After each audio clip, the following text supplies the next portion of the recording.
Well, dank u Lucius Maase for that warm introduction. Thank you for the Guam Museum for hosting us. I would like just to mention that this talk is framed within the partnership in the making between the Micronesian Area Research Center and the Guam Museum, in which we're going to be working even more together in the coming years. This talk that we're having today is the result of a casual conversation. We have a common friend, Rosana Martinez, that I don't know if she's here, but she mentioned, have you heard of Roman, slinging, that the practice on the rise that is taking place.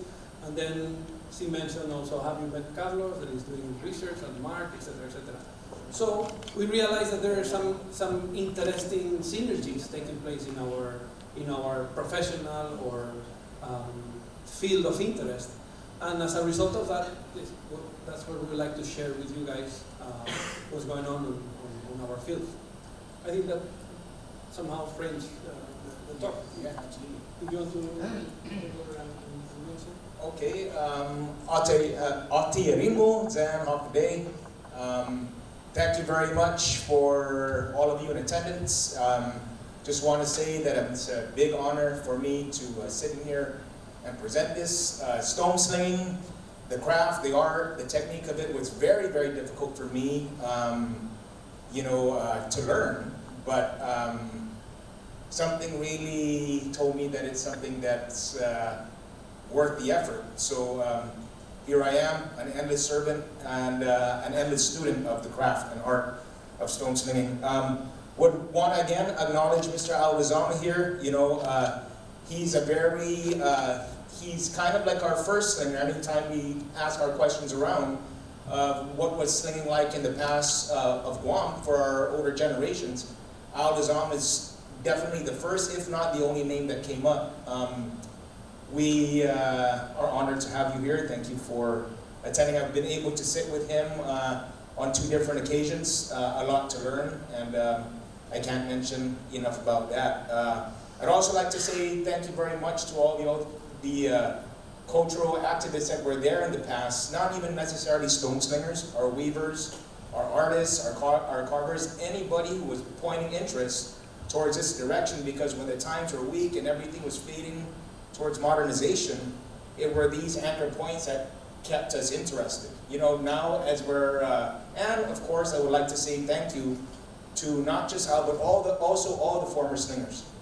As this conversation is expanding with more people, we're finding that people are recalling that there are all these little stories of slinging in the past, nephews or whatever, and it's just nice to see. I think because of all those activities is why we're here today. If it weren't for people such as Al, people such as these small, invisible other people slinging, I really don't think that we'd be here, so thank you very much again for that. I'm going to have to break up my notes here. Okay. Okay. This is... wanted to talk to you today about several things.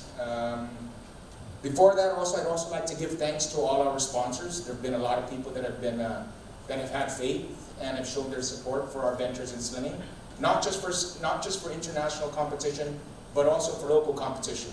So, and also just not for local competition, but just local gatherings. So, before all of this unfolds, I'd also like to mention that though we have a big emphasis on competition, the competition is just a platform for stone slinging in itself. It's one of the many different platforms that we're trying to engineer to keep this thing sustaining, not just for this generation, but for a long time to come. We really believe in the potentials that slinging has for our people, for honoring the past, for developing the present, and for paving the way for a future. So, today I also wanted to talk to you about competing in Mallorca, sling-stones and stories, are finding our place in culture, finding Guam's place in slinging, the 2021 competition, and also how you might be able to get involved if you're interested. There are many different ways, and we'd like to have you there. Thank you very much also to my childhood Guelu. You know, Guelu, as you know, slinging is just one tiny bit of the, it's just one speck of a multitude of other ventures that he has in culture. Before I had met Guelu, before I had been slinging with Guelu, I was watching him building huts. Before I was watching him building huts, I think I seen him on a flying proa. You know what I mean? So it's, so he's really out there. Thank you very much, and it's really stoked to be up here with you. And if only I had my eyeglasses. Is it the pair that's right here? No, it's the pair that's probably in my car. I'd Yes. like to ask a question, if you don't mind. Yeah, sure. Could you tell us the story about how this all started? How did this all start? With Carlos, with this casual conversation with Miss Rosanna, and Oh. then how did you guys got connected? Okay, the story really begins way further back, but let's go get how we got connected. So, you know, like we said, we have a different curriculum of slinging stones. So one day, we gathered our group of slingers together. We wanted to sling in every village. Just to do a research, we wanted to map out different areas and Guam to sling. So before we would go out to these villages, we didn't want to just go aimlessly. We wanted to investigate and ask people if they had known of any ancestral sites of interest that may be a good place, not just to sling, but to bring offerings. You know what I mean? So this is singing is a very sacred thing for us. So we had contacted Judy Flores, Miss Judy Flores, who was oftenly pointed out to us. I don't know if she's here in attendance. But we were pointed to her and we said, hey Judy, would you happen to know, my name is Dela Cruz. I'm with Guam Rosario, and we come from the group, at that time we were probably referred to as the Stoners, and then right now we are actually Oxo Marianas. But at that time we asked her if she had known any place in Iran that might be of some cultural significance, and she said, yeah, there's actually a place in front of my house. So we got into this conversation. We shared with her our vision of slinging, and she was feeling the vibe.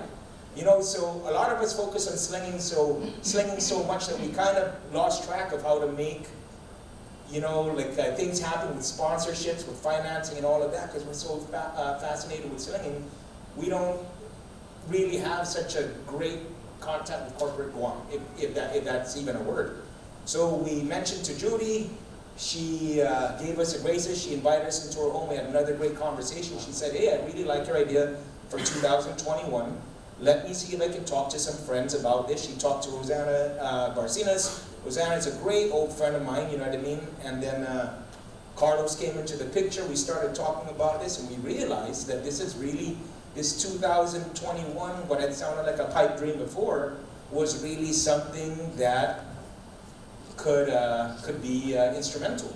When we had done further research and wondering what had been going on for 2021, what else was being done to commemorate the 500 years of contact between Guam and Spain, in our research we didn't find anything else, and then it was cemented that this is something that, this is in the stars, this is something that we have to do, that we must do. So, having defined that's the story. Yes, so in terms of competing in Mallorca, I think this sling revival effort had kind of started about, I'd say maybe 10 years ago from 10 to 12 years ago from our group. I think there probably had been other efforts before, but we weren't aware of, you know what I mean? Because maybe the communication wasn't as strong as before, so in no way are we ever trying to say that we were the first slingers here or whatever. We're just kind of fitting into a role that's been open for hundreds, if not thousands of years, depending on which historian that you talk to. So we kind of were just slinging all together. We're slinging into sunsets, slinging into rainbows, slinging off the cliffs. Never really had a concept of target slinging. We were enchanted. We were trying to attract people onto slinging and saying, hey, check out this ancient weapon. This is what this is what the Chamorros used to use. Look, it's on the flag. That was kind of sensation. That was kind of, it was a head turner enough for them, but it's great to get them slinging, but then it was, how do you keep them slinging? How could we keep them slinging? So this question remained in our head. We had heard of a forum, an international forum, the only internet forum on slinging.org. And so I subscribed there and was trying to put the word out. Hey guys, I see, hey, I'm from Guam. We have the, I see that there's this internet, I'm from Guam. We have, our flag has a slingstone. How about yours? Anybody have, you know, and then nobody was kind of crickets. Nobody was really talking to us. I'm trolling through this forum and I'm seeing there's all this conversation of, hey, slinging here, sling history here, sling history here, sling history here. I'm like, dude, how come nobody's talking about Guam? You're talking about the Pacific Islands, you're calling, you know what I mean? You're not even mentioning Micronesia, so it said, okay. So finally, nobody was reading my messages, and then finally, about 2 months later, a guy gives me a message on Facebook. His name is Sam Christian, worked from Austria, saying, hey, look, listen, I seen you on the forum. Don't worry about it. Nobody.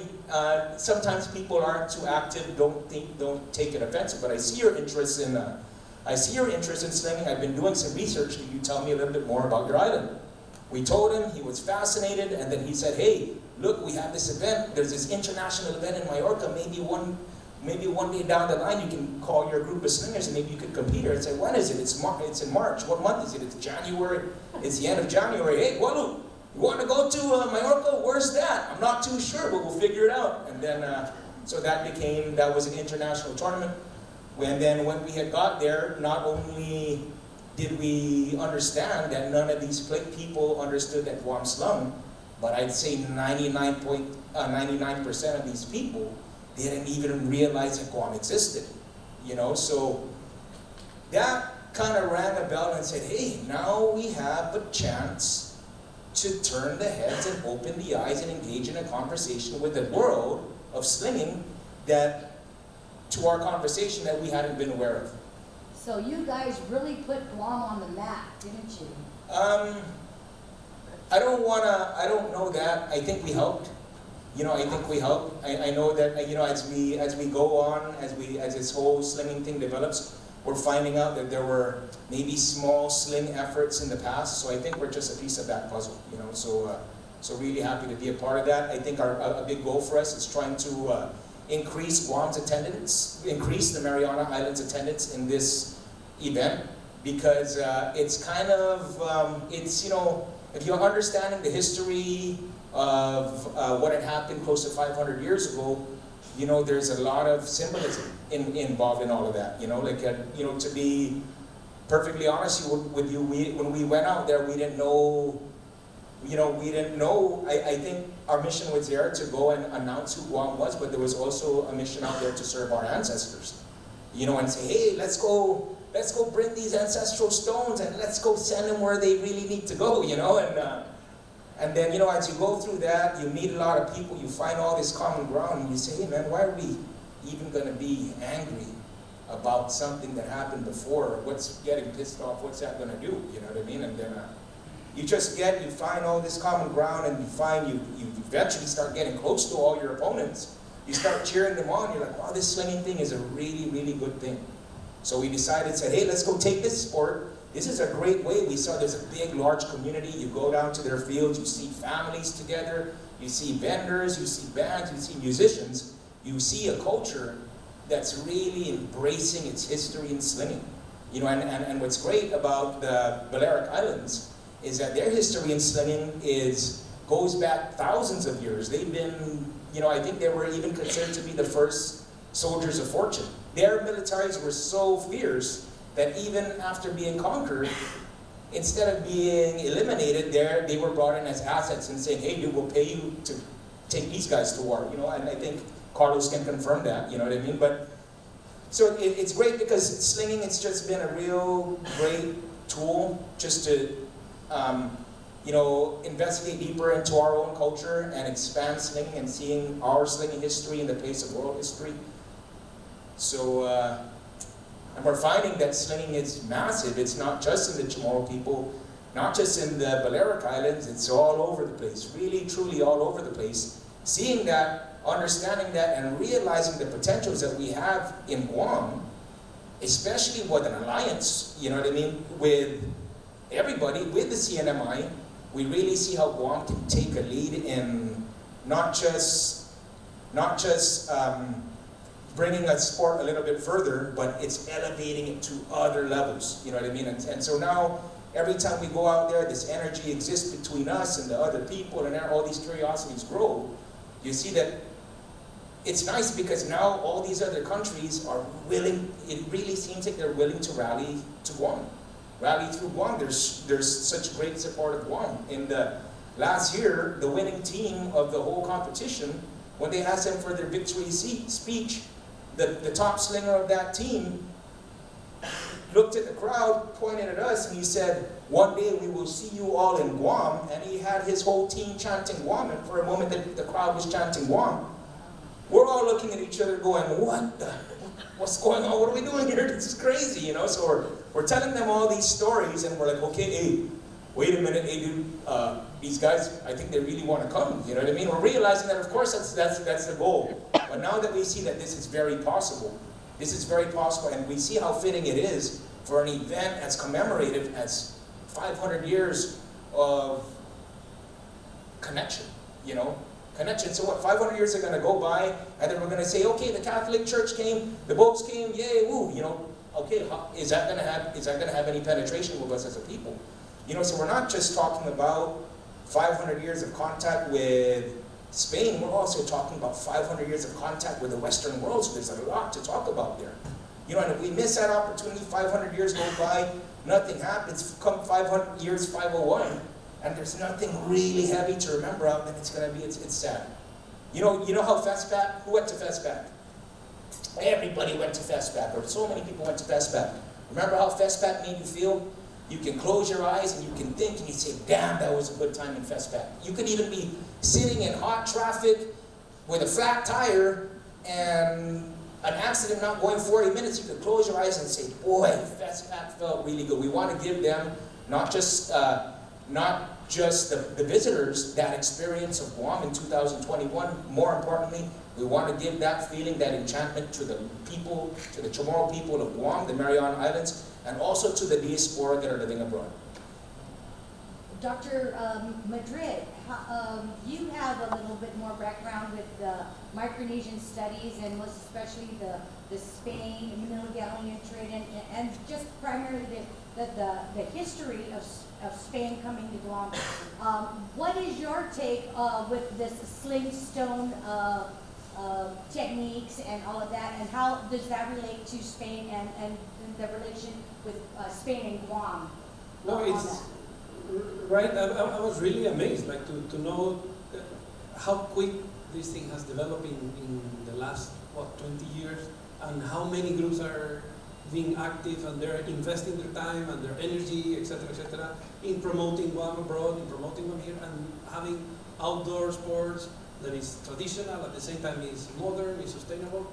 But I was also fascinated on this, as you were talking, Roman, on the idea of commemoration, and one thought that comes to my mind, because this is such a big topic to elaborate on, just to remind everyone that we're having the Marianas History Conference on August 30, and we're going to be discussing about these things like policies of commemoration, etc., with the support, among others, of the Guam Preservation Trust. But as far as the slinging is concerned, when I heard the amazing stories of both Guerrero and Roman, I just thought, wait a minute, there is I think there is a sling in Spain, and that's what brings my photos that I may show. In 1887,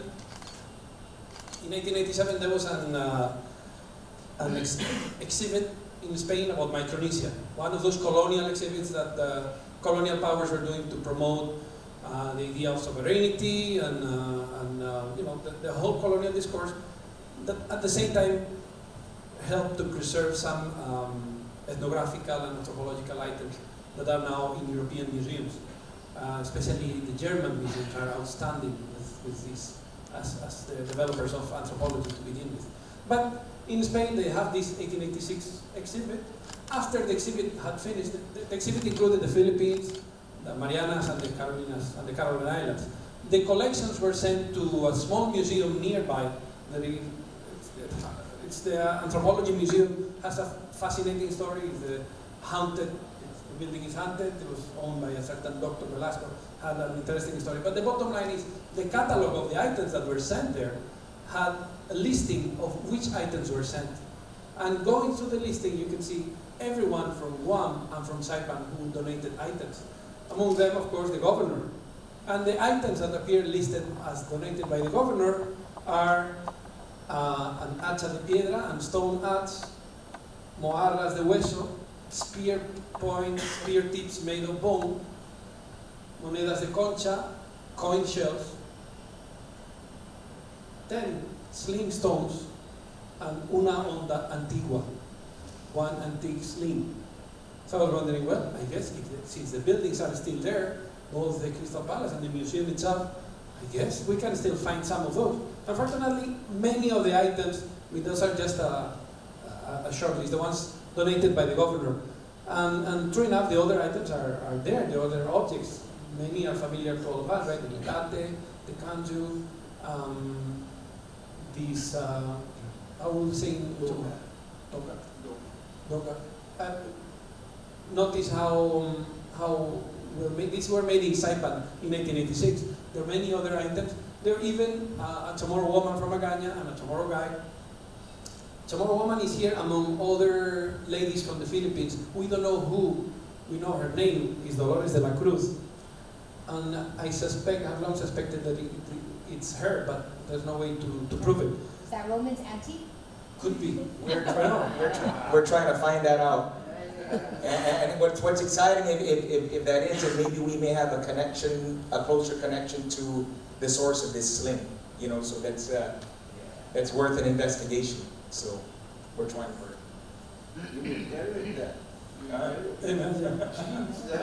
In fact, her name is written in this. The name of the donors are written in some of the items. This one was donated by Dolores de la Cruz herself. This one, if you know someone from the Muñoz family, this was donated by their patriarch, Jose Muñoz.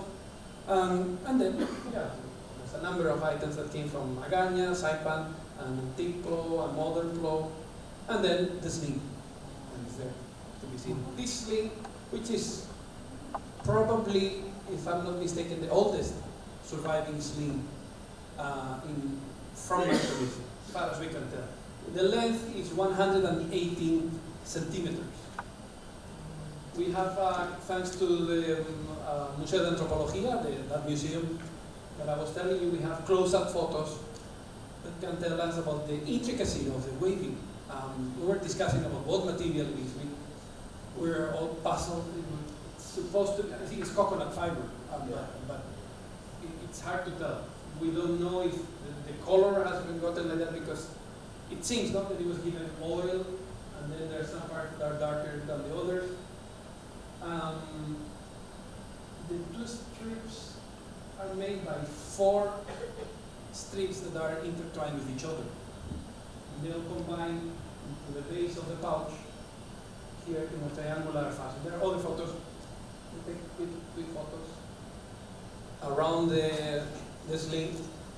The intricacy of the pocket is really remarkable. This is from the other side. Again, I see these as symbols that it may have had oil or some kind of waxing, not by the museum, but maybe originally, but this is hard to tell because there's no documentation other than the listing of the catalog. This is from the inner angle. We'll put these photographs on YouTube for everyone to see. Please pay attention to this because things are going to get complicated as I elaborate. This is one of the sides, the one that is released, and then this is the other one, the one that is, it goes around the wrist, and it's open, it was either broken and then tied to prevent further deterioration, or it was always like that, but I presume it was initially closed, it makes sense. Now, when Roman was mentioning, like, I thought, okay, let's try to find more information about slings in colonial times, Spanish colonial times and German colonial times. So what we know is a tupat is the word for sling in Chamorro, 18 or unknown in Chuquis, onda in Spanish, sling in English, font in French, and slender in German. cultural continuity has played a role in the practicing of sling. We cannot say that after the end of the military conquest of the Mariana Islands by the Spanish, slinging stopped. And we know that, number one, it will make no sense, there's no reason on that to stop. It's easily achievable, it's very practical, it's necessary for hunting. In times, remember, when powder was still, and gunpowder and guns were not fully accessible. But besides, we have specific documents referring to this. There is this order by Governor Muro in 1796, by the way, signed in Agat. He's instructing the mayors of Guam in sending a written response to his instructions. And he's saying, mention that please request of the naturales, the natives of your villages, of your jurisdiction, to practice ejercicio de onda, to practice slinging no more than the first Sunday of every month. And please tell me in writing that it's interesting for the military court that you respond us in writing. And yeah. By the way, there is the fantastic work of Levesque. It's a Canadian scholar who published 20 volumes on the history of Micronesia. There is a translation there that interprets ejercicio de onda as competition of slinging. I'm not so sure about that. My taking is just practicing, because ejercicio in Spanish is practicing, even in the dictionary of those times. So what we have is, it was very much practiced. It was so practiced. Again, it makes sense. And I wonder, there are good friends, archaeologists here in the room, that I wonder if in the archaeological setting we can find sling-stones on the ground, because they have been used in times that go beyond the 1600s, well into the 1700s, 1800s, and 1900s. Now, I also think, particularly, just one parenthesis, this order probably has to do with the idea that slinging had a military value. If you have the civil population doing, in a colonial setting, in which the civil population have no saying whatsoever, or very little saying other than at the municipal level, in that colonial setting, having majority of the civil population practicing potentially lethal weapon, it's kind of delicate for the colonial administration. So the way I interpret this order is like, well, practice it, but not too much. That's my take on that. And then the mayor's response. Now, these were times in which the culture of the Mariana Islands had already evolved. It's no longer the generation that survived the conquest. It's the generation that they descend from those who survived the conquest. So we have a cultural practice that is, as I said, no, it makes full sense to use it, and it makes it's necessary practically. And then we have another references. Fond, I said, is in French, the sling. The traveler and writer Jacques Arago, in this picture, he came here with the Freycinet expedition in 1817 to 1821, and he has an interesting reference in his book, Memories of a Blind Man, that he wrote later in his life. He mentioned, in the island of Tinian, in the beach, you can find pink sling-stones that they were used by elite warriors in the Mariana Islands. Now, everything in history, assessing the validity of a reference, it gets complicated. Jacques Arago was a very good writer, colorful writer, but he made up some of his stories, and because of embellishing it.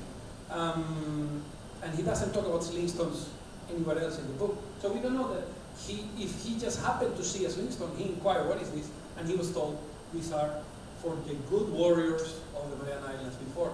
So we could be misinterpreting that it's a special kind of slingstone, pink, taken in Tinian for elite warriors, or standard slingstone by a foreigner that is just seeing it for the first time. From the Freycinet expedition, we have this plate that we're all familiar with, plate 79. It's reproduced in the Glipart edition by the Historic Preservation Office of Guam. Sadly, the quality of the printing is not very good, but we're going to see it here in higher resolution, and we're going to see the second of the three representations of slings in the Mariana Islands that we have. The first one we already saw it in the Anthropology Museum in Madrid. The second one of the freezing expedition, let me put it horizontal, and even up close the pouch. With the way I interpret this, for example, those little dots are, to me, are suggesting that there's this coconut fiber that has a tendency to have little fibers coming up. The waving of the pouch, very implicated. A triangular feature here, hard to interpret. It's also easy to overread in these kind of things.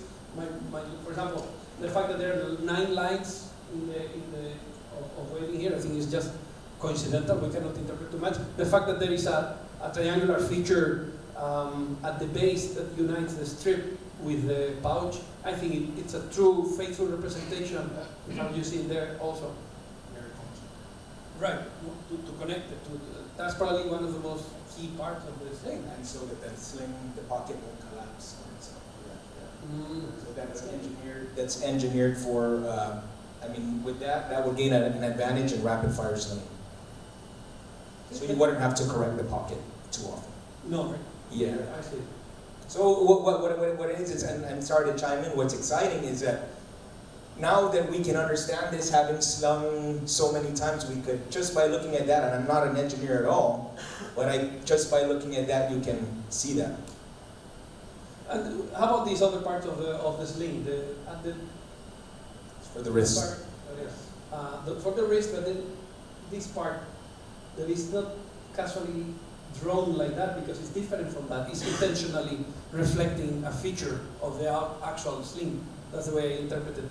It's twined like that and it's tied with a knot at the end with the last branches left open, no, and free.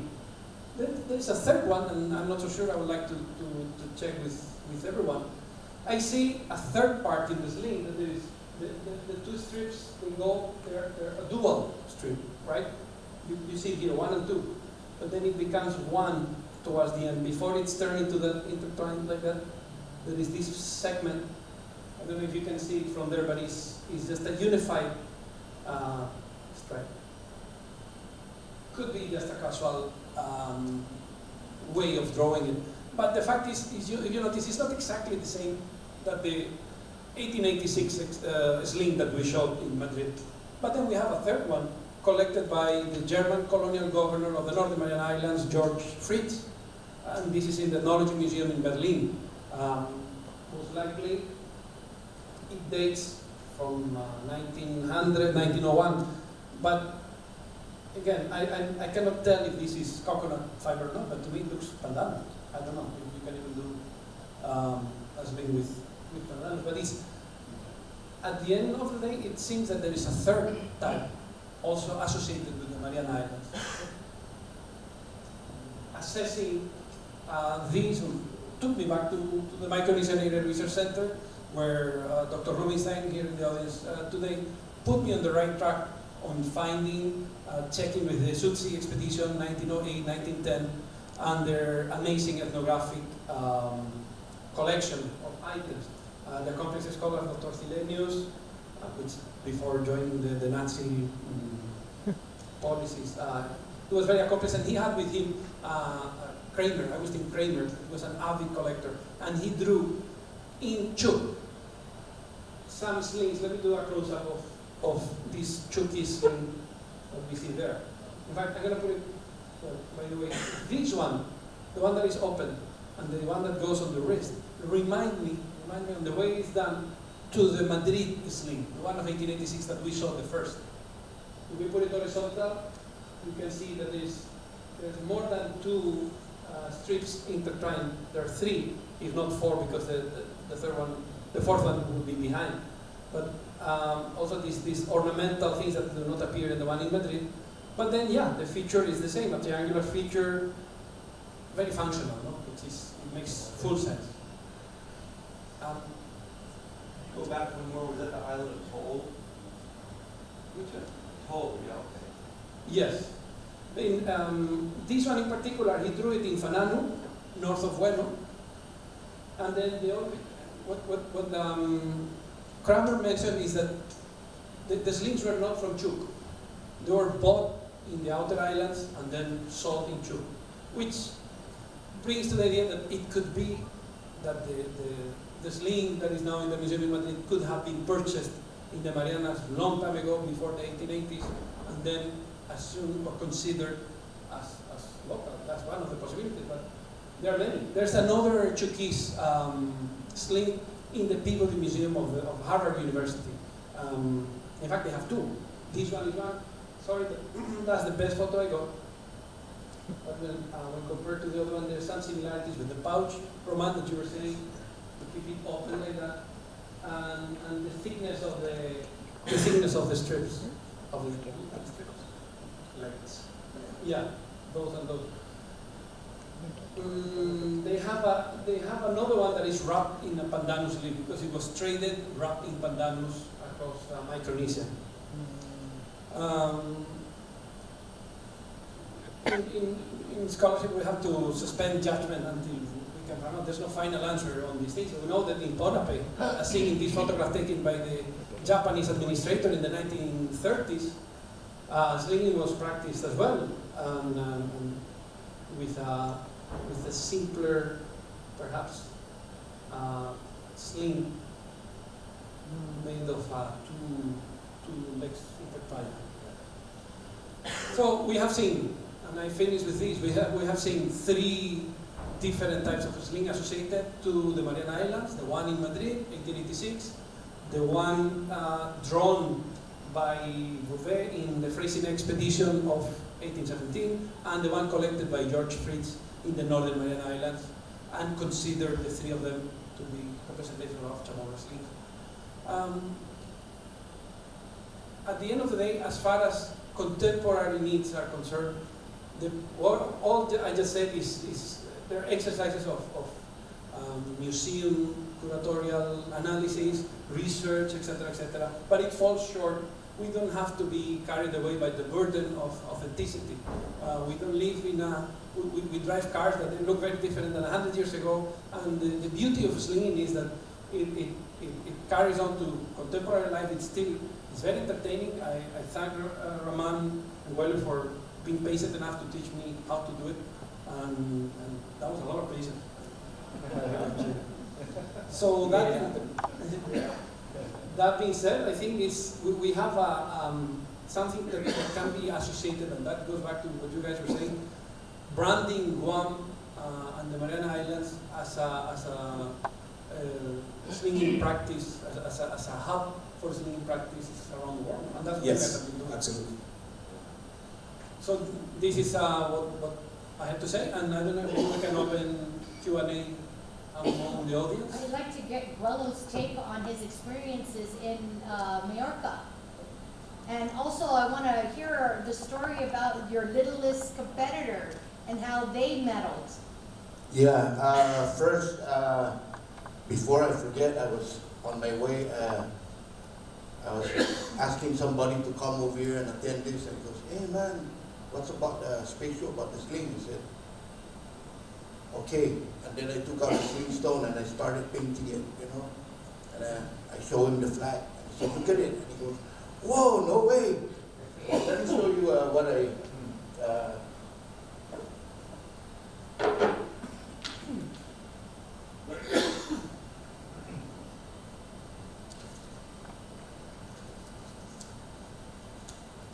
So this is the Guam flag. And slingstone has been practiced all over since all the way up to the 1800s. So late 1800s when they first make a design of the Guam flag, right? So since that time, over 100 years, that design is there. So this guy was so smart that he waited until I drew the Guam flag on the slingstone before he even understand. Yeah. And he said, "Wow, no way." And I said, "Yes, this has been our symbol, our seal, ever since." Okay? So next I want to just tell a simple story about our little magical kid. I was slinging at Goknya 5 o'clock in the evening, and then he came early to work. That time he was 4 years old. And he goes, "Hey, Tunguelo, what are you doing?" And I said, "Boy, I'm throwing a rock." He goes, "Man, can you make me one?" So the next day I gave him a sling. And then he started slinging, and from there, 4:30, right after school, he goes straight down to Gognia, and he'll be slinging every day. And sometimes the rock goes backwards, or it goes to the other side of the beach. And boy, the tourist, watch out. And he'll just keep throwing, and then after a while, the rock just keep going forward, and then he goes, and then Roman came by, and he goes, "Hey, who's that little kid?" These guys are next champion. So from there, I don't know how did we hook him up, but we all went to Spain, and then we worked hard for it, and then we did fundraising, and then when we came to Spain, he was the Magico of Guam. Everybody loved him. He was a great slinger. The director of the sling sport of Spain actually showed him a way of how to fix his game. 89-year-old lady came up and goes, "Boy, turn around." Yeah. So he was learning from everyone, and he was the only Guam kid there, and he was so active that everyone knows it. You know, he's all over, and we all the slingers from all over the world will come and stay at the same place. So after meeting them every day, Chamorro kid, they're very shy in the first time, but once they get to know you, you cannot stop them. You break the canopy. Yeah. So he's that. Yeah. Any chance is he here? Josiah! Yeah, he's here. Where's Josiah? Oh, he's asleep. Oh. You fell asleep? Or did he become a ninja and disappear? Yeah. Okay. Yeah. Anyway, first day he was the only kid that hit the target, so he had first place. All right. From like ages from 9 to 12, and actually he was not allowed to play, but they gave him a chance, and he was the only champion. Yeah. So the second day he did third place. He had first, he had third, he had second in international. He had one. He had first, second, third, and one international. So that's his record. And Amazing. he was supposed to go with us this year, but he had a family issue. So we're gonna make sure he. Here he is, right here. Yeah. Josiah!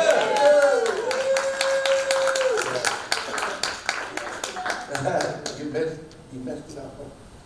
So there's a swing around where they host the tournament, and we didn't know what he scored, so we never knew that he was receiving trophy, and he was at the swing. So every time they call his name to get his trophy, he's on the swing. So a guy from Holland goes, "Josiah, either you're not swinging, you're slinging." Yeah. Or you're slinging, you're swinging. So we were surprised because they keep calling him out. I said, "Wow, no, I don't believe that this guy keeps winning, you know." But yeah, he's our new champion. And also we have an 11-year-old and a 12-year-old that are very, very, very good. So I want to give them that respect, and I wish they can give more of their time, and I challenge them, and I know they're going to be, these three are going to be the best, and they're going to hold the sling record forever.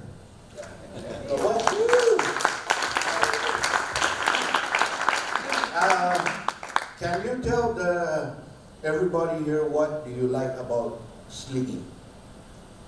I like having fun and showing people what to do.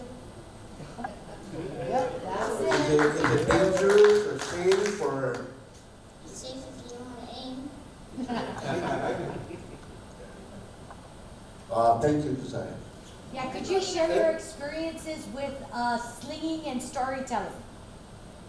Okay, lucky you brought that up because I was thinking about it earlier. But yeah, storytelling, slinging, and storytelling. We want actually the more people we have, the more story we have, right? And the more we can share and everything. But a lot of our friends are from Saipan, from Rhoda, from Guam, from different villages, and they have all kinds of different stories to tell. Everybody has their own thing, and we want to make Wednesday a very, very big event, not just a slinging and storytelling. We're gonna have spear throwing. We're gonna have a show and tell. So if you have a coconut crab, a zuzu, bring your zuzu and we'll talk about it. No? So it's gonna grow and it's gonna get. It's not just gonna be a sling. It's gonna be everything.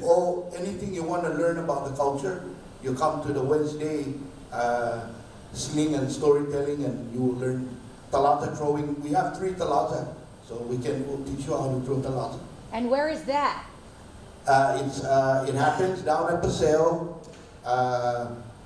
behind the baseball field, next to the ocean at the Gumasakman. So anybody that wants to give me your kid and I'll babysit them, bring them over, I'll make sure that they learn something before they go home. And that's Okay? Wednesdays when? That's Wednesday, every Wednesday. What time? From 3:30 to you come and pick up your kid. Oh. There's school the next day, so I'm not worried. You come and pick them up early. Well, I'm just going to go back. You mentioned Josiah as being the youngest on our Guam team. But, I wanted to recognize Brandy. And also, I'm sorry, and thank you very much, Mama Lynn. We have our women champion. Oh my God. She's the most beautiful.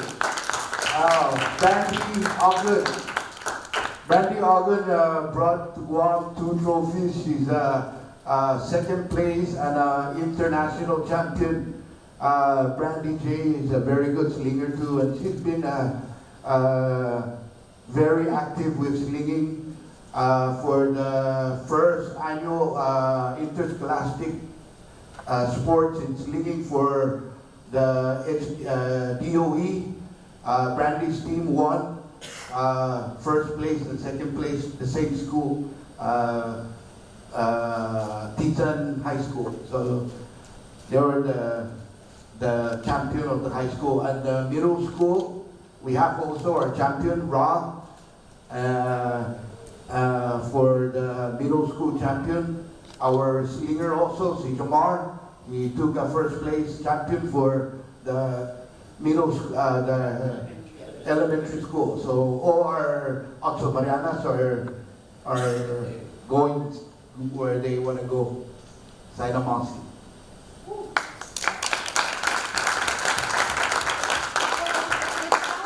guys have a really big Atsun Marianas team. Do you still have openings? Yeah, I think what we really wanted to do is we really want to expand it. A big part of this, of our vision for 2021, it's also in developing the local slinging population, and that's not just skill-wise, it's also in terms of responsible slinging. That's in terms of taking care of the places that they're slinging. So there are a lot of veins to this to our slinging mission. I'm not too sure whether this is a little bit presumptuous, but is your Atsu Marianas sling group also recognized in Mallorca? Like is sanctioned? Well, actually, technically, we are a non-profit organization without any paperwork. You know what I mean? So we're kind of like the Goonies. Okay. Well, what it is, it's an effort. We've affiliated ourselves with TOSA, So TASA is a traditions affirming our seafaring ancestry. They really have a lot of momentum going with reviving traditional sailing, and we had noticed that a lot of our slingers were a lot of the same guys that were doing this, you know what I mean, that were focused on traditional sailing. And then we noticed that, you know, a lot of the conversations we have are best made with each other. So something about sling stones and stories, before the event was engineered, so the ideal platform was we would be slinging, and then we would have a featured storyteller, and we would all gather around and sit over the featured storyteller over a proper microphone and all of that. And you know, and to be honest with you, Al Lizama has always been our targeted first guest because of his long history and the impact that he's made on Guam slinging. You know what I mean? So we engineered this. This was supposed to be the platform. So we had the platform there. We kind of had the microphone ready, but we noticed that most of the stories were actually happening around the barbecue grill, you know, and Of course. I said, you know, this was really natural and organic, and at first it was just guys from Guam and the CNMI, and then you notice that there would be guys from the outer islands of Micronesia, maybe the occasional traveler who had seen slinging before, but there was just really great energy. I'd say we're more than 100 gatherings deep, you know what I mean? We're looking to create another 1,000. You know, we would love that. We would love that attendance to expand, and a large part of it is not just, like Walu said, it's not just slinging. It's culture, but you could always lean on slinging because we always have something going on right there. Awesome, awesome. And Dr. Senator Taitano is also a slinger. She has her own sling and she's a slinger. Well, Yeah. we'd like to invite you to next month and to host our Hanan Familia and teach us these amazing techniques on stone throwing. What day would that be, and how might we be of service? Well, you guys can teach all of us, you know, give us a few lessons. And it's the second Saturday of the month next, in June. Great. We hope that you guys will be able to come out and share your knowledge and your skill with the Guam community. We will aim for that. Linda Perez will remember it for us, and she'll be able to make sure that we're there. We would love to be of service. Awesome, awesome. I have a question for you guys and for any slinger, and certainly for Al Lizama. In some of the historical accounts, there's a reference on how far the slings could go, the slingstone. But I don't know if they're accurate or not. They don't seem very accurate. They said, based on estimation, and this is the Agustin Kremer references of the early 20th century, he said the slingstones could be thrown at 600 to 750 feet. That's around 182 to 220 meters. Is that possible? That's about 200 some yards, right? I don't know yards. Yeah, we have a slinger. We have a slinger, a young slinger that clears the golf course. That's 250 yards. We have a slinger that will hit the net. Yeah, over that.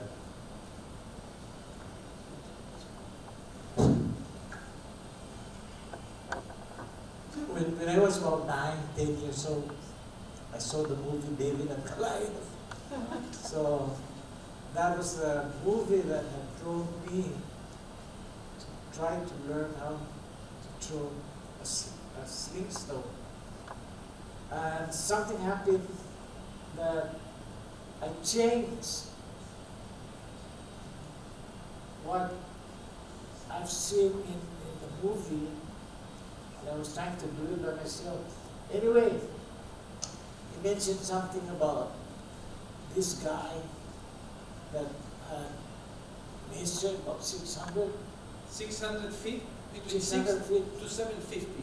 Anyway, this guy from HITA who works for Historic Preservation, he came out here. Actually, he saw me throwing him at the St. Joseph Fiesta in Alawat. So we made a schedule, and he brought his video and all that. So anyway, I play golf. I can hit the ball over 300 yards. So we went to the Navy Golf Course, and I was throwing the sling stone, and it was going more than 300 yards. More than 300 yards. I have something in mind regarding how Roman and these guys are documenting the kind of sling that they were making. You know, it seems like you're so limited because the length of the sling that you're using is only about what? Less than 3 feet?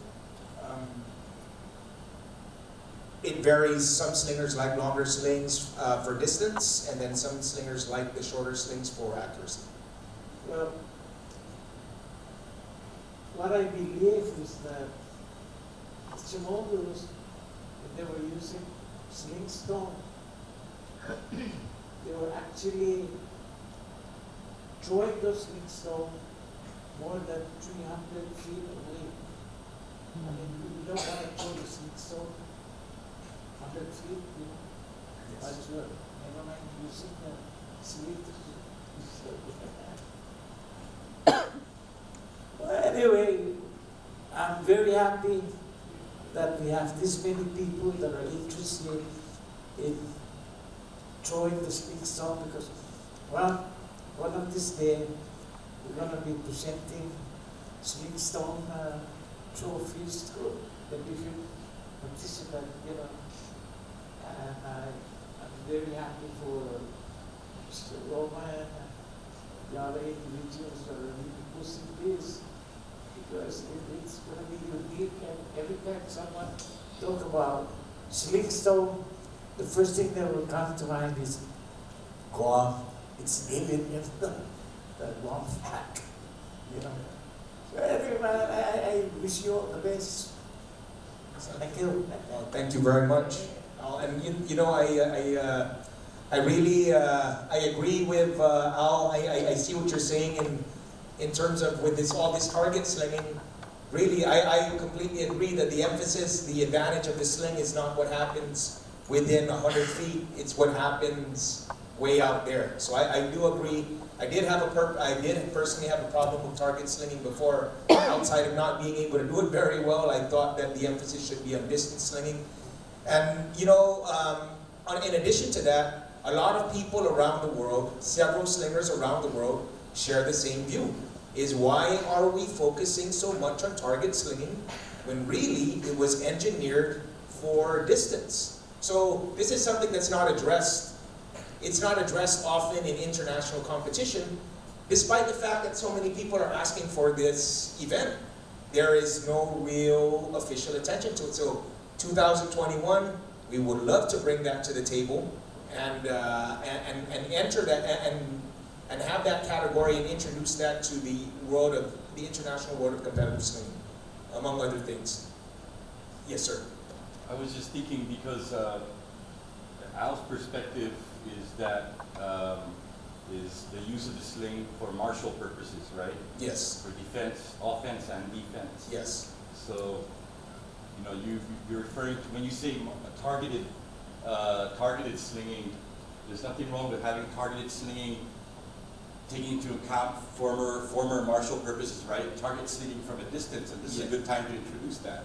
Yeah. Yeah. I agree. And you know what's really cool is right now, because you know, just in all this brainstorming of slinging, we were looking at in part of this event for 2021 is how we're focused on competing with each other. We kind of wanted to compete against. We wanted to rally everybody together to compete against archers. But then we had gone to we went to an archery course in San Diego, and we looked at the accuracy factor of archers. Boy, you know, that's going to be a real tall challenge. But in terms of distant target slinging, that's a category where slingers can be competitive with archers because it won't rely on the line drive, it would rely on the arc. So if there are, you know, for this, going back to 2021, it's a vision that we have, but it's really going to need a lot of help. It's going to need a lot of help from all the island in different, you know, in many different ways. We're always open for that conversation. And if anybody's interested or thinks that they may have the solution or an idea, again, Wednesday night, Sling Stones and Stories will be available here, of course, all day, or during this presentation. Thank you very much for that input. And yes, and now we're trying to find that place where target slinging has, and we understand that. We can see that it's a really good way to keep it as sport, and we are really leaning on sport as a way to keep slinging responsible and progressive at the same time. I'll be bringing around the microphones, if you don't mind. Okay, I'll come to the front first.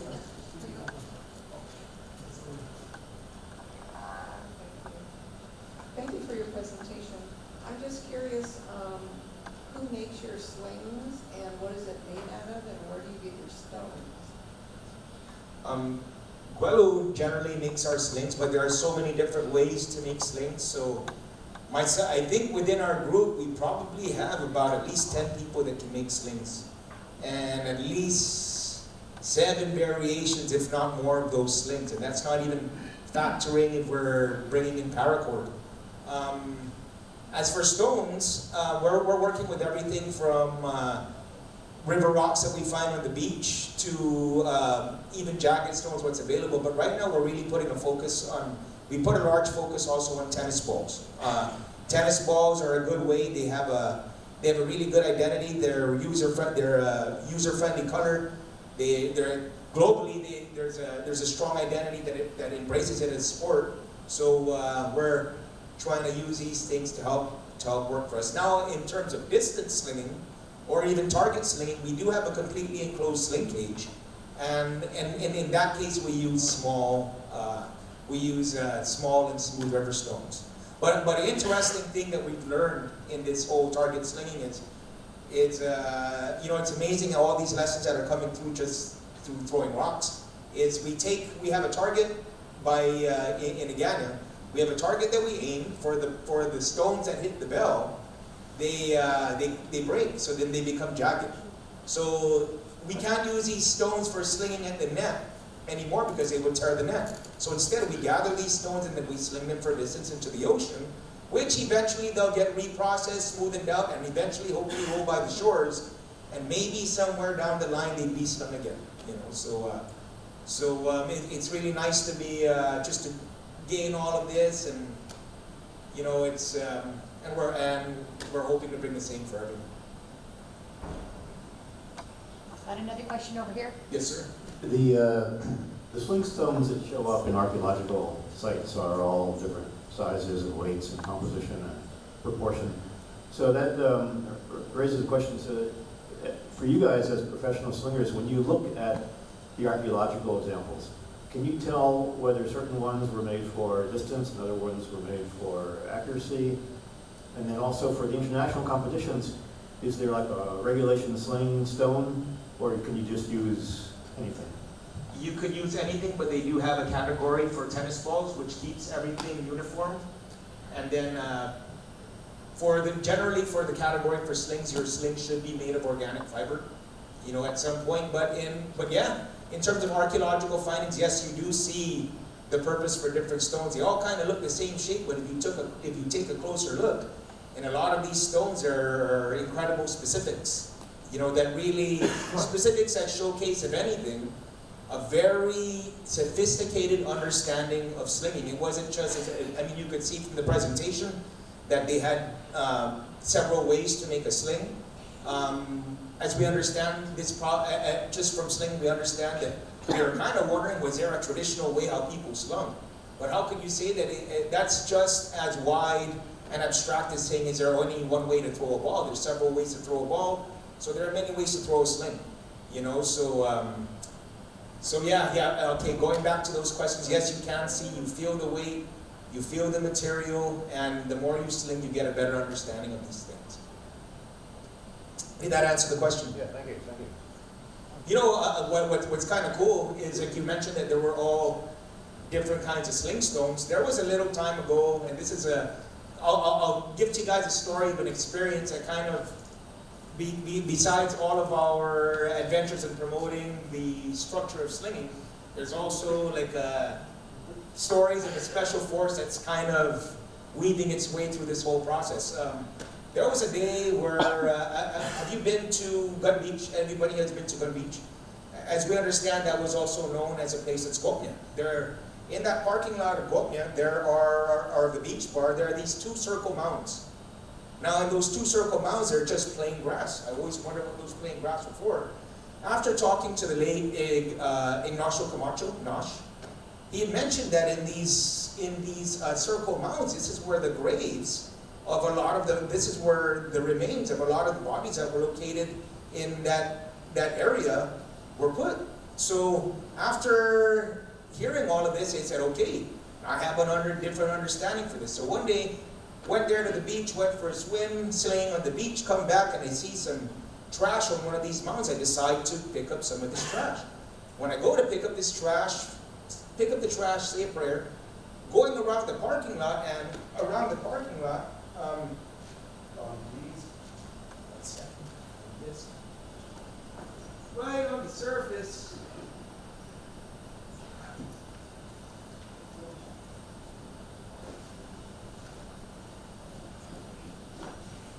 I came across this. Now, why would we have sling stones this size? Do we have giants?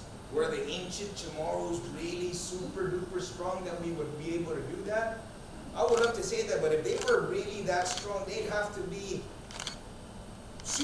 like Superman strong, because even if you could throw this, in order to get the aerodynamic benefits of it, you would have to be able to throw this really, really far. So maybe we did have giants, or does this exist? Part 1, is it just a naturally shaped stone that looks like a sling stone?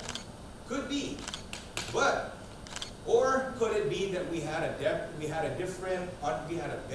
larger appreciation for the stone, we had a larger understanding for the stone, and that's why this is so. When we were kind of working with the possibility if this is a natural stone, or if this is actually a venerated sling stone, we started kind of engaging this conversation with all of our other friends that have their artifact collections. And then I wish I had I wish I knew how to use a projector, but later on a friend did send us a photo as we're working with all these questions. A friend shared a photo of a sling stone. A friend shared a photo of a sling stone that was recovered from Tinian, which was, this is 16 inches, which his was 19 inches and is orange and pink. So it's very interesting that he mentioned that there were these pink sling stones found on the beaches of Tinian that were made by elite warriors, because out of the several sling stones that I have, including this, I happened to bring with me a sling stone from the beach of Tinian, which is color pink. So this was a gift from a fellow slinger who comes from Tinian. It was recovered from the roots of from the roots next to the house of Taga during the last storm were uprooted. He says about 8 to 10 feet where the roots were. He was looking at the roots, and this stone was there, and he had given this he had passed this on as a gift to let us know that Tinian is 100% in on the campaign of slinging.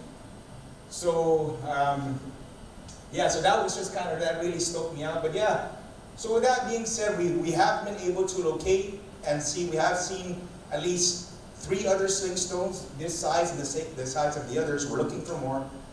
But understanding that we had such an appreciation for slinging and all of that, and seeing that sling stones are still being recovered from the land today on the surface, even in Tumon, really lets you understand at how much we were slinging. You know, it's really good to see, after seeing that policy, it makes me wonder if, that's kind of like a government policy on slinging, right?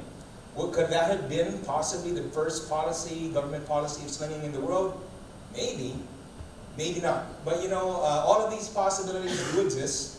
You know, so of course we love to be fascinated with it, but we want to be scientific with it, and that's where this type of alliance really works, because it's a joint effort towards a big event, and it's a big event that's hoping for greater things, and we're hoping to help make it happen.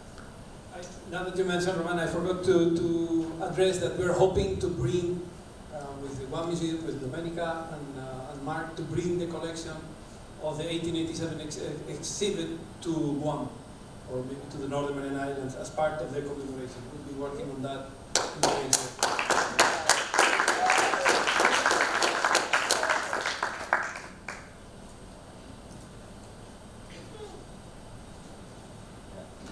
Earlier, you mentioned something about using tennis ball. Yes. There's another one that is probably better, golf ball. Yes, golf ball is a great one. Boy, do you have one of those? You have one of the slick golf balls? I gotta tell you guys, I mean, like the going back to the possibilities of 2021. Has anybody heard of the sport golf cross? Well, the sport golf cross, and I really wish I had an assistance here. Well, they developed this special golf ball, but it's a golf ball material, but it's the shape of a sling stone. When we had seen this, when we had seen photos of this online, called the company. The person who I happened to talk to happened to be the guy, not only the owner of the company, but the guy who designed the ball. He was giving us all this knowledge of the aerodynamic advantages of this ball and why it works and all of that. And I just said, hey, sent him a link to our sling stone history, and he was baffled by not only that Guam had a Guam flag with a sling stone on it, which was the same shape of his company ball, but also of our slinging history. And he brought back a story of his time on a golf course where where a slinger was slinging on the field and was approached and challenged by a golf pro. Now, I thought that a golf pro meant a professional golfer, but I guess a golf pro means the local guy who runs the course, right? Or teaches people on the course. And he had challenged him to a contest, a one-shot contest of distance slinging. How far can you get it? And how close to the flag and how close to the hole can you get it? Well, in this case, I talked to an eyewitness event where this guy, this slinger, had actually outdone the golfer, which is not a typical situation, but who had actually outslung a golfer on his own course, on his own game. So this had provoked us to start taking the golf balls and slinging on golf courses. So we actually snuck in. So we would bring in the golf clubs, pay the fees, but we would have our slings in the golf clubs, or you know what I mean. And then we would go and we would try and actually make a couple holes. One day we all got together and we played close to 18 holes. We were able to finish 15 holes before we got a game. We said, hey, we are in this game and we are sinking the ball into the hole without we're not asking for any extra special favors except let us use our sling instead of a golf club. Now, even with little practice, we're able to say that we've been able to do this effectively. So now, on the course of bringing Guam as a global leader in slinging, is because of our close connectivity here, we have the opportunity to introduce the game of sling golf authentically to the world. We had brought this vision to all of our colleagues that we've been establishing internationally. Their whole reply was none of our golf courses would even let us do this thing. So it said, hey, tell you what if we can maybe not hold a full game, but we can show them the possibilities and give them concrete evidence of these possibilities. And hopefully if we have a good international attendance, maybe play a few games and then add that accolade on to another pioneering effort from Guam Sling. That's great. Sling golf. Don't tell us which golf course you want to. Well, I do, and I always say this because it's kind of like the pride and joy. It's kind of like our testament to saying that we can do this. Well, we got a hole in one using a sling on a par 3 on a golf course. No way! Yes. Go, And in another situation, we had entered the nice birdie. So we entered the nice, what was it? The nice birdie. No, it was a Rick and Ronnie's uninvitational tournament.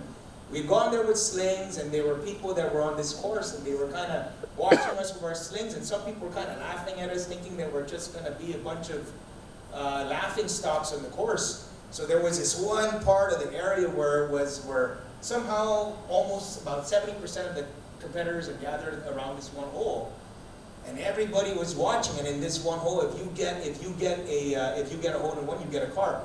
Everybody's coming. Maybe the closest hit I'd seen was probably 20 feet, 15 feet from the hole. Guelu goes there. Everybody's gathered around us. Guelu goes, and he, oh my God, feet 3 to 4 feet next to the hole, ends it. After that situation, as we're going through the golf course, everybody's, hey man, what are you guys doing? Hey, how's it going? You know, hey, really good shot. Hey, good job, you guys can do it. But these things are very possible. You know, I mean, we're very blessed to be in an environment that allows us these leniencies to make these things happen. And you know, we have a good, responsible, very well-driven, very strong-driven crew behind it. We have a big goal in front of us, but I think I'd like to see that we have a big team behind us. You know, so again, that, you know, very grateful for everybody in attendance, for everybody who will be watching this video, and everybody who's joining in the effort for not just slinging, but for everything culture reviving. I'm sure that this HITA talk has inspired a lot of interest in sling throwing and stuff like that. But if I recall that in the beginning of our discussion, you had said something about reaching out to Judy Flores and finding out where on the island that you could possibly do sling throwing.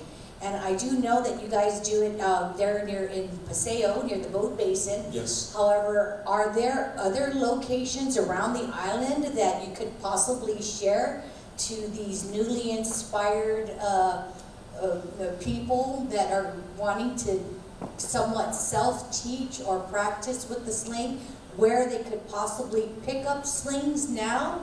Or, yeah, you know, just those little tidbits of information?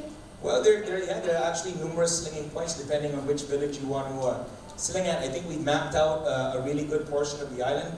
If you live down south, I'd really, you know, I'd recommend, of course, safety first, always safety first. Always safety first. The sling stones were engineered to protect our people. They weren't engineered for anything else, you know, so safety first. Pneumatic Bay, it's a great stone supply. It's an endless stone supply. You'll get your best stones there. There are many portions in the canyon where you could gather stones, but even beyond gathering stones, I'd really like, if you could, even beyond stones, slinging stones into the water, if you can, sling indigenous seeds into the land. You know, so Daok is an excellent tool. It doesn't give you the same weight, but they can go to 150, 200 yards. Talisais, fox palm, you know, I don't think that's indigenous, mangoes, or whatever. And again, another part of our slinging curriculum is also it's also the concept of distance forestation. Is everybody familiar with distance forestation? Are you familiar with the term distance forestation? Or distance reforestation? Well, there was a project engineered in UOG a couple years ago by a guy who used to be, I think, the director of agriculture, a man by the name of Bart. And he told us of this project where he had students gathered around where they would take local indigenous seeds, take clay, and shape this clay around the seeds, bake the clay, and then later on have them slung into the distance, because this clay is not only supposed to give weight to the stone to make it go further, but also it would act as a fertilizer when the stone hits the ground. Two things. When the stone hits the ground, the clay will break. So, well, I'm not too sure if that is such a, I'm not too sure how instrumental that would be in that process. And another thing, there are tons of other, we had found that though the system may be effective, there are tons of other seeds that can be gathered without any kind of modification that are ready to sling, that are ready to go. We've done 3 different projects where first we took about 400 seeds, wanted to see how fast that could take us. Casually, we had 4 slingers sling that. We put that away in half an hour. Then we took another 1,000. We took 1,000 seeds. Or was it 1,200 seeds, and we wanted to see how long 4 people could take it? Talking story and slinging and sipping on our coffee, we were able to put away 1,200 seeds in an hour. And then the next, we took 5 guys, and we wanted to see how far we could take 4,000 seeds. We were able to put away 4,000 seeds in 2 hours. And this is not even motivated by anything but, hey, let's go grow some trees. Now, if people could agree on the significance and the benefit of this, and if people could come to us, our biggest hurdle in this respect is a seed supply. Of course, we could find those around, but it'd be nice to have that nice and ready. And also figuring out, we're working with people from the Department of Agriculture, which can map us out and direct us towards where might be the best place to sling towards, and when exactly might be the best time to sling. Of course, we have our ideas, but if we could get some real science behind all of this, I think that would be the best way to maximize the firepower that we're confident that we can bring to the table. Wow. Well, maybe we can engage with Dr. Madrid, that he can reach out to his colleagues and put a little bit more science into this sling throwing and make grow more trees. You mentioned Umatic Bay and then also Hagåtña Bay, where there's a good collection of stones. Are there any other locations around the island that you've mapped out? Yeah. And if so, where can we find this map so that we can go to these places? Well, this is part of the call for assistance in terms of activating the local community and saying, hey, look, this slinging thing, it's grown beyond our hands. We need help, so we're ready. We have this information. Tagatsang Beach is a great place to harvest stones. Great time to harvest is after the oceans, after the waves are big. They push the smaller stones further. They roll them up the hills, and they kind of segregate the stones that you want from the stones that you might not want even more. Or the stones you might want less. Again, we do encourage seed throwing, because it has a probability. If you're going to work all these, if you're going to be practicing, before you know it, you're practicing, you're throwing seeds and stones. Before you know it, you throw 100. There are some days where you throw 200, 300 stones. I mean, as crazy as that sounds, that really happens, and that's just in the morning. So if you're going to do all this throwing and do all of that, if you can't do it in a contained area, these stones are going to go and be abandoned completely. We really encourage seeds because you have a probability of growing trees. We don't have as many birds, so I think that vegetation can use all the support that it can get. Good. Yeah, so you guys have your sling stones and storytelling on Wednesday evenings, or you're saying from 3:30 till it's time to pick up the kids, or when you're comfortable to pick up the kids. Because a lot of parents are going to start bringing their kids out. Just for the babysitting. Yes, but Up to 10. Up to 10. Okay, you guys got a time frame now, so it's 3:30 to 10. But I noted. Up to 10 kids. Oh, up to 10 kids. Oh, okay, that's a good one. That's a very good one. You mentioned that because you're most you are your crew is primarily located there in your boat basin in Hagåtña, and it's on Wednesday night, and coincides with Chamorro Village Night Market and stuff like that. I'm sure that some visitors have been exposed to this, and I want to. Could you share a little bit of your experiences on some visitor interaction with sling throwing? You care to share? Okay, we have also the seafaring to bait them in. So we have a cage, 20 by 60, so it's all covered by net. It's very safe. And on Wednesday night market, we have a lot of people passing through. So there's families, kids, tourists, Korean tourists, tourists from all over. They stop by, they ask questions, we give them the sling, we bring them in the cage, and we show them how to sling. So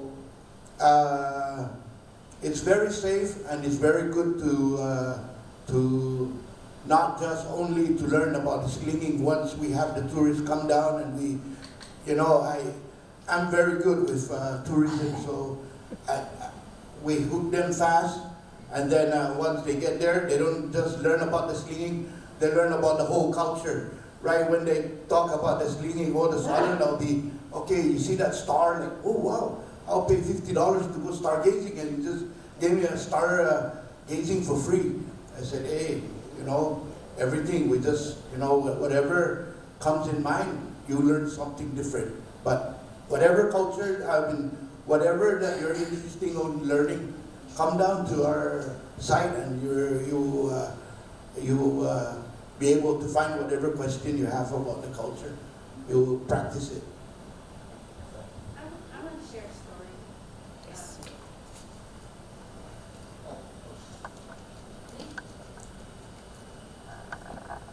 We just recently were at Inaraman Fiesta. We were there Saturday and Sunday. And Saturday, we had a group of 20 from a Navy ship, and they were brought there. And they slung with us pretty much throughout the day. And this one particular man, he was from Washington, and he was so fascinated. He stayed with us the whole day. He even asked Guello to help him make a sling. And he goes, well, you need 3 or 4 hours. His name was Everett. Everett goes, I can do it in 2. He goes, okay. So there was a group making slings.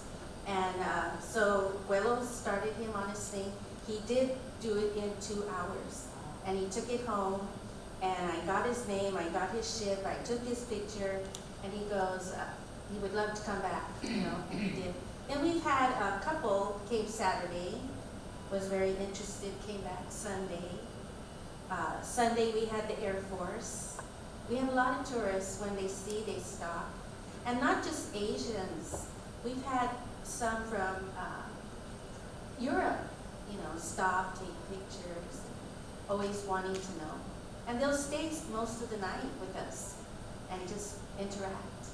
You know. So I think we do have an impact with the tourists. I really do. And just visitors. So that was my take on that.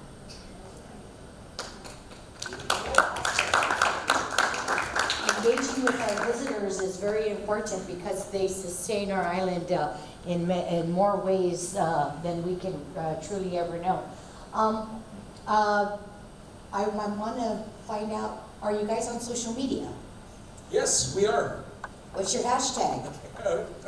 Slingstones and stories is our hashtag. So if you go into Instagram and if you just dial in the hashtag slingstones and stories, you could see a track record of some of the events and things that we've been involved with. And also if you're on Instagram, if you really want to follow it, if you follow the page 13 North 144 East, then you could also see not just the track record of the events, but you could also kind of see the track records of the mindset of slinging that we had even before we had heard of slinging competition. So it's kind of, for myself, it's really interesting to go down towards, because you really see the shift of thinking, you see the recollection, the finding of artifacts, and I think you could get it's about a 5-year archive of all this information. Okay, so for those like me that aren't really on social media, how can we get more information about sling throwing, and or possibly engage with you and Guello and Dr. Madrid to get more information, to learn, get a lesson if we aren't able to come down on Wednesday nights? Well, Linda here is gathering. She's collecting email addresses in case because we have a newsletter that goes out, and also we encourage the organic connection. So it'd be in terms of coming down to getting a good. I think Wednesday nights gives a good feel of it gives a good feel of the sling climate that we're trying to advocate right now, and I think it'll be a much easier. It's a great assistance in letting you know if slinging is something that's for you, you know, or not. Personally, I think it's for everybody, you know.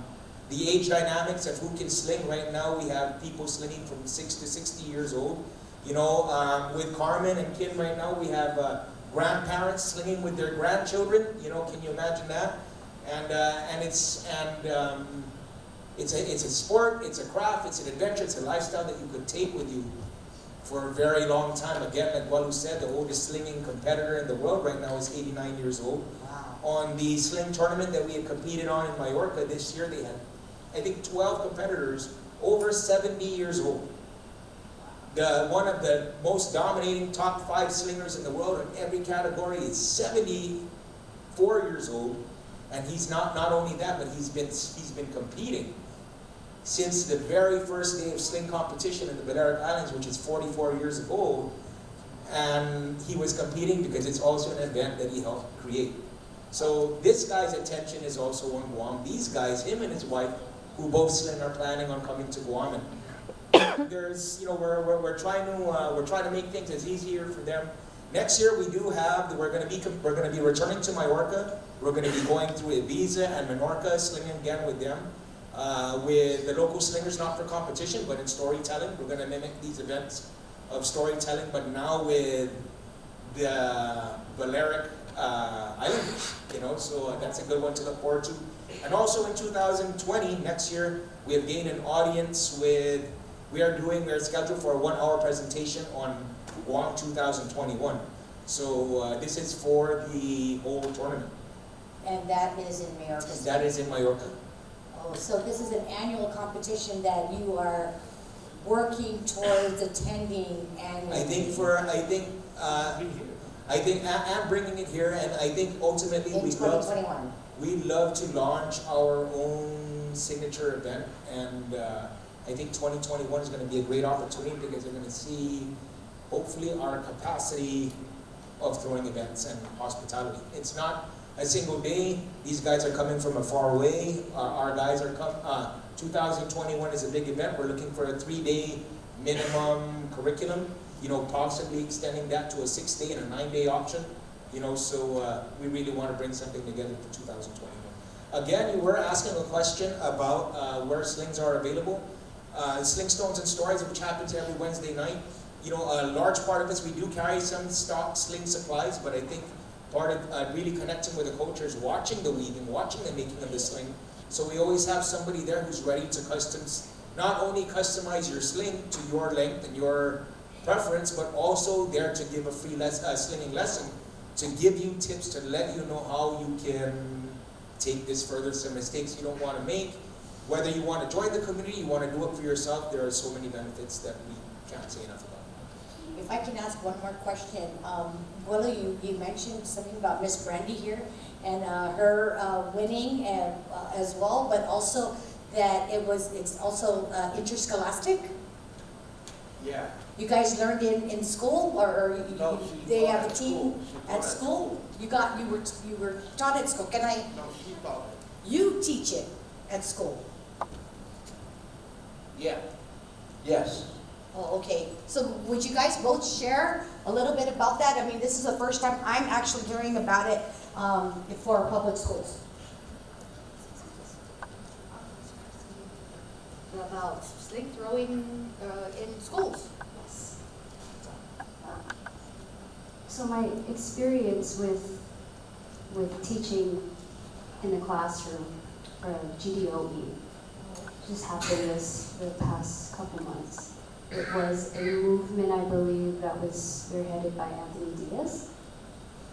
And we'd like for it to be implemented into the classroom, possibly under the division of Chamorro Studies. This was the opportunity to introduce it to the students. We had about, I believe, 14 registered schools to compete in the very first tournament on Guam for the students. And we had elementary, middle school, as well as high school. And when does that usually happen during the school year? If it's adapted into the school calendar. That's the goal, eventually, to make it an interscholastic sport.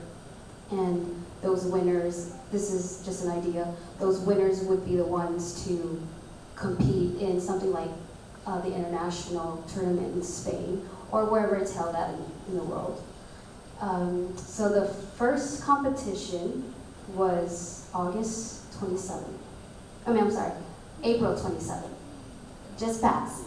And that experience, I was able to work with elementary, middle school, and high school. I coached one high school as a guest coach, so I stayed with one high school consistently, as well as touring the schools, just to demonstrate for the students that were interested, participating. And for Mes Chamorro, that was where we really had the opportunity to come in, because it's not in the curriculum yet. So I met with Teason High. They were the first and second place winners this year. I met with them twice a week for about an hour. And they were very new. I mean, I'm new as well to slinging, but the students, it was very fresh for them. And I saw, in just a matter of the month before the tournament, a huge improvement.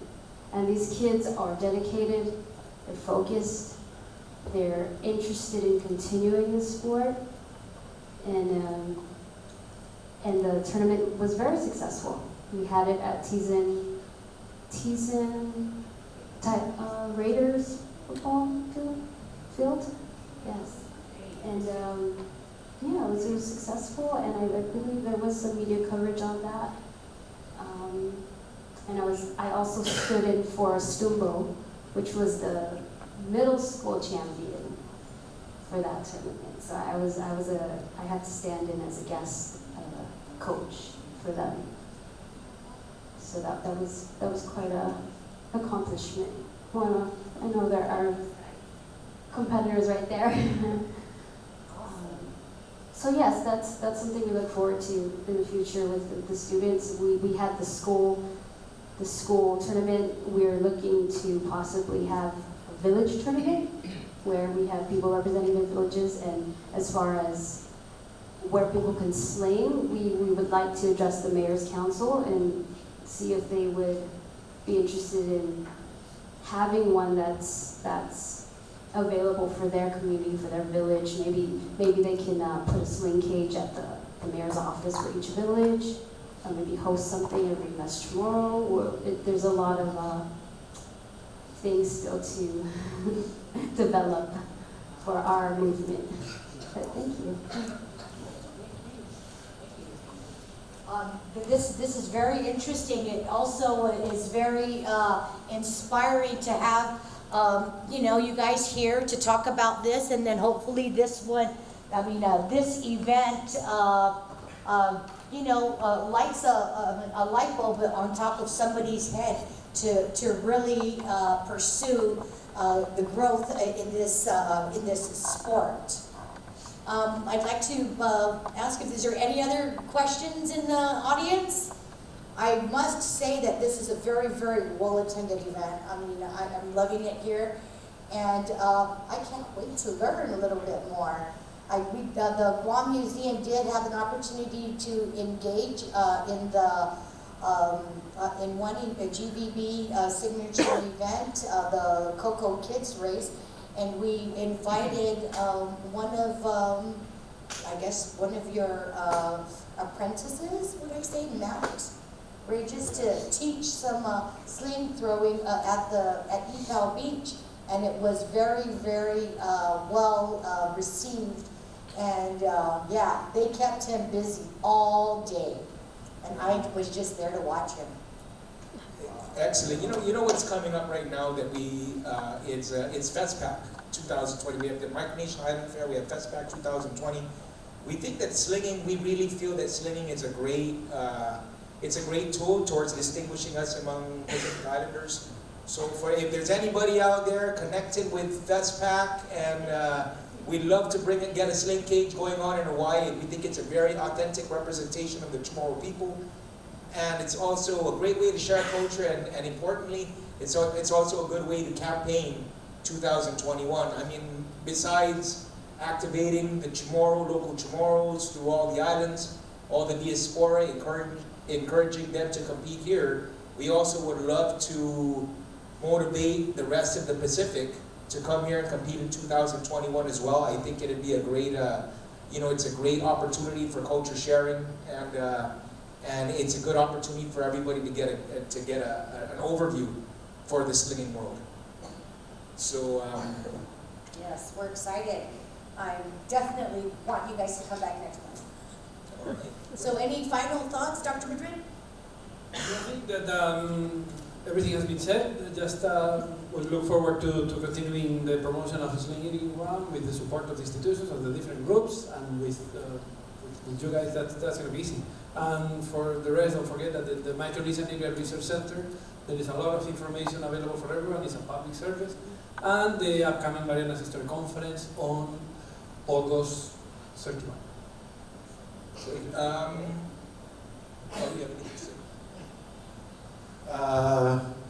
All I'm going to say is that July 20, we're looking at having a big event here on slinging, monetary prices maybe, so we'll try to come up with that, but that's part of our plan for July 20th. So we're going to try to make everybody a winner, so, and also a no entry fee maybe.